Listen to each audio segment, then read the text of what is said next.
In this video, I'll show you how to allow CapCut access to photos on iPhone. First, open the Settings app on your iPhone.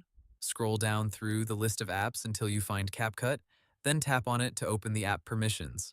Now look for the Photos option, tap Photos, and you will see different permission choices. If CapCut currently has no access, it may not be able to see your videos and pictures when you try to create a new project.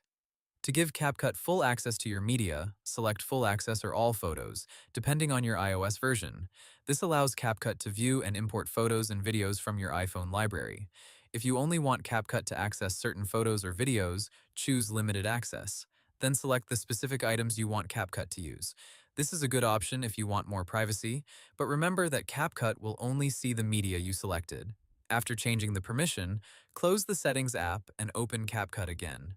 Tap New Project and check if your photos and videos now appear in the media picker. If CapCut still cannot access your photos, close the app completely and reopen it. You can also restart your iPhone, update CapCut from the App Store, or update iOS if the permission menu looks different. Another way to fix this is from inside CapCut. When CapCut asks for photo access, tap Allow Full Access or select More Photos, depending on what appears on your screen. Once access is allowed, you can import your photos, videos, screenshots, and other media into CapCut and start editing normally. Hope the tutorial was helpful. Subscribe to my channel and see you in the next video.